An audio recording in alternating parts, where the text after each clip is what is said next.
Hi, I'm Hannah Howlett-McFarlane, and I wrote Gathering 3, Colonialism Evades Ontario's Education System. Education is a treaty right. Therefore, both Indigenous and non-Indigenous people share the responsibility of creating curriculum and assessment criteria that move toward an education system that represents and empowers all students. Treaty responsibilities. Mi'kmaq scholar and educator Marie Batiste explains that the Royal Commission on Aboriginal Peoples in 1996, quote, was the result of a huge mobilization of Canadian scholars and public servants in an effort to unravel the effects of generations of exploitation, violence, marginalization, powerlessness, and enforced cultural imperialism on Aboriginal knowledge and peoples, end quote.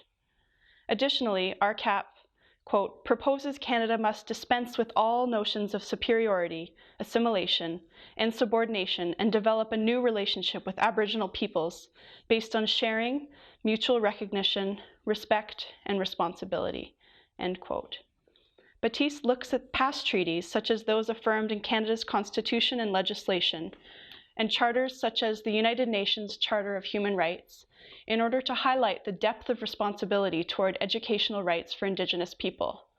For example, the first treaty, the Wampum, between the Haudenosaunee and Dutch settlers in 1613, describes two cultures living in a mutually respectful way. Quote, the Ongwehongwe said, the way we would symbolize our agreement is that we, Ongwehongwe, have our canoe, and we will put everything we have in our canoe. You also have your ship, where your people, your beliefs, your languages, and your laws shall be placed. Also, between the canoe and the ship, we shall have rules of conduct between our peoples. 3 principles shall be adhered to between our peoples. First, there will be everlasting peace. Second, we will maintain a good friendship. And third, we will always practice the good mind. End quote. Leroy Jock Hill in Kelsey. Through education, there is an opportunity in contemporary society to re-establish the relationship defined in this original treaty. Education is a central pillar in the spirit of this treaty for both Indigenous and non-Indigenous people who share the responsibility of upholding the principles of the wampum.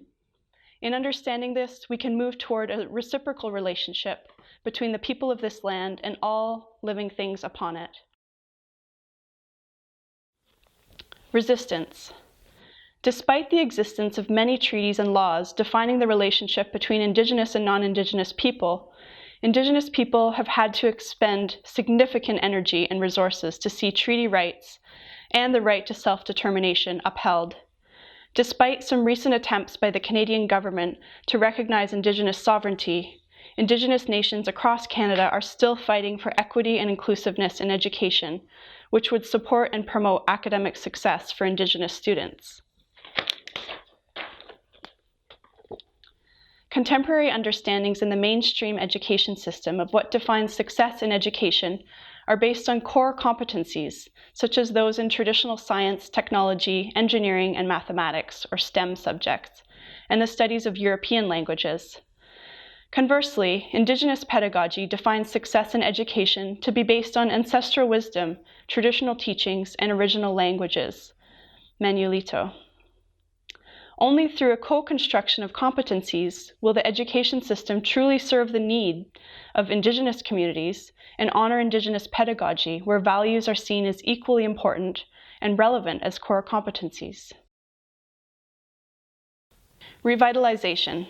Discussions of reconciliation and language revitalization have begun to surface in the mainstream education after many years of Indigenous scholars and communities lobbying for such. As Ball maintains, quote, First Nations leaders have linked improvement of developmental conditions for children to the reconstruction of their cultural identity, revitalization of intergenerational transmission of culture and traditional language, and reproduction of culturally distinctive values and practices in programs for children and youth, end quote. Continuing this discussion in the political arena of education research, recently the Canadian government has started to recognize, quote, the importance of language revitalization for the health and well-being of individuals and communities, and is therefore providing support for innovative language immersion programs, language teaching, teacher education, and language documentation and digitization activities. Research on language revitalization and maintenance within Indigenous communities, both within and outside Canada, is becoming very visible at present, given the high stakes and dire consequences of not acting to preserve these languages." End quote, Duff and Lee. Despite understanding the importance of language revitalization and the integration of traditional Indigenous knowledge in the curriculum, a lack of commitment to reconciliation persists within the education system, particularly in the curriculum. Such lack of commitment is detrimental to efforts toward equity and diversity. These concepts need to be integrated inclusively in the curriculum and the school environment to best support and encourage Indigenous students in the Ontario mainstream education system. Indigenous knowledge in the Ontario curriculum. The Ontario Ministry of Education in 2007 proposed a vision for, quote, "prosperous and healthy Aboriginal communities that will create a better future for Aboriginal children and youth," end quote, and a commitment by the provincial government to work with, quote, "Aboriginal leaders and organizations to improve education outcomes among Aboriginal students," end quote. The vision focuses on improving achievement for First Nations, Inuit, and Métis students and closing the gap between Indigenous and non-Indigenous students in the areas of literacy, numeracy, retention, graduation, and advancement to post-secondary education. The findings in the Ontario First Nations, Métis, and Inuit Education Policy Framework claim that overriding issues affecting Indigenous students' achievement are derived from, quote, "a lack of awareness among teachers of the particular learning styles of Aboriginal students and a lack of understanding within schools and school boards of First Nations, Métis, and Inuit cultures, histories, and perspectives." Although these two observations are accurate, unfortunately, what is not articulated as an issue affecting Indigenous student achievement is the complexity of Indigenous experiences in the Ontario educational system that stem from a colonial past, out of which pedagogy and curriculum continue to flow. Although this history is hinted at in several ways in the 2007 policy framework, colonialism is never named. Deconstructing Indigenous knowledge stands in contrast to Indigenous pedagogy, which is premised on holistic visioning. By selecting and integrating only parts of First Nations, Métis, and Inuit knowledge into a non-Indigenous framework, it can appear that colonialism is addressed, while the reality is that nothing about the ethnocentric curriculum has been changed. Alternatively, quote, "considering a shift in pedagogy which integrates Indigenous ways of knowing into the whole framework of education could support reconciliation in education, rather than sustaining the superiority of Eurocentric knowledge and processes." Batiste. Assessment and achievement. An overemphasis on Euro-Western perceptions of success and achievement, and an underemphasis on traditional Indigenous knowledge found in most mainstream education systems cannot be denied.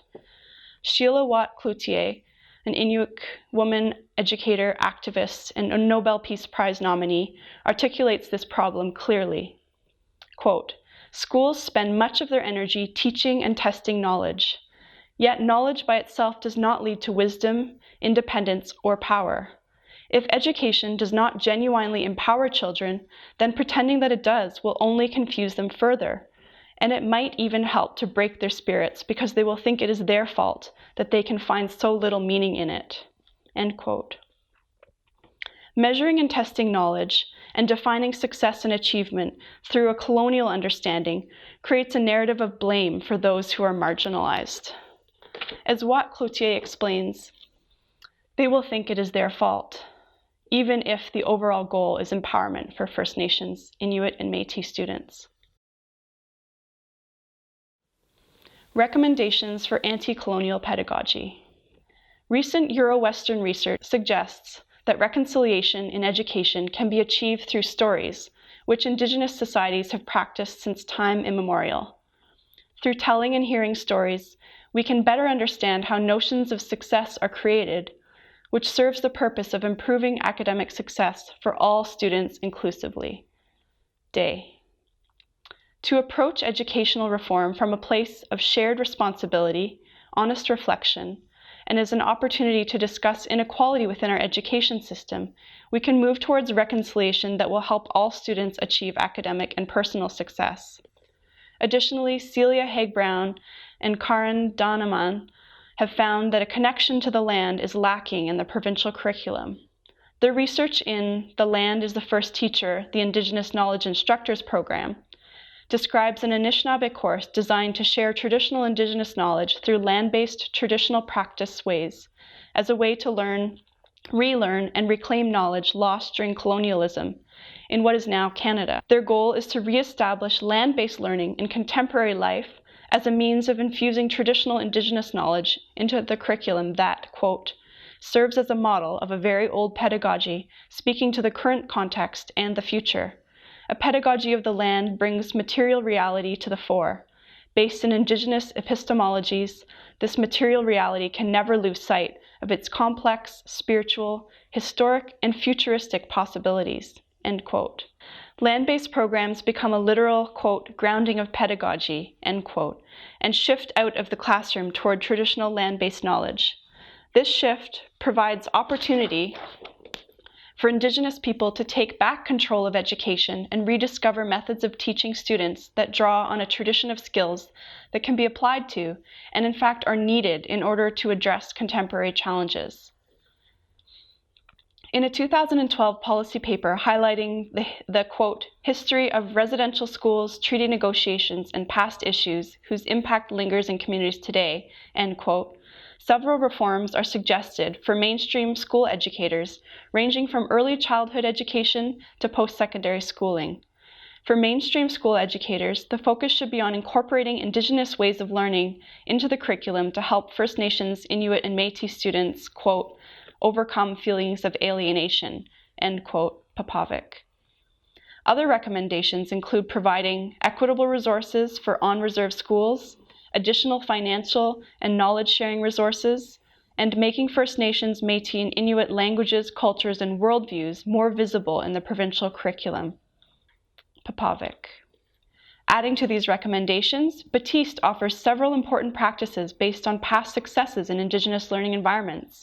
Examples include, quote, respecting diverse language styles, legitimizing Indigenous voices through a transformative community-based approach, normalizing Indigenous knowledge, and clarifying expected results as measurements of success, end quote. Overall, it is found that, quote, the relinquishing of control by non-Indigenous educators will require open and honest dialogue on the part of both the non-Aboriginal and Aboriginal nations if we are to genuinely empower ourselves and to regain our control over our lives, end quote, Watt Cloutier. Conclusion. Education can and should be empowering for both Indigenous and non-Indigenous students. Honoring treaty rights and efforts toward reconciliation have led to some inclusion of indigeneity in the curriculum. However, more opportunities remain for the revitalization of Indigenous cultures, languages, traditions, and worldviews to be embedded inclusively within the provincial curriculum, school environments, and assessment practices. Taking the lead from Indigenous educators, elders, and community members is essential to incorporating models that put Indigenous knowledge, stories, languages, and land at the center of learning, and to create shared definitions of success. Doing so establishes learning in ways that are culturally relevant and meaningful, and creates an approach to teaching and learning that helps teachers become empowered to include mutually respectful opportunities for reconciliation through education for all students.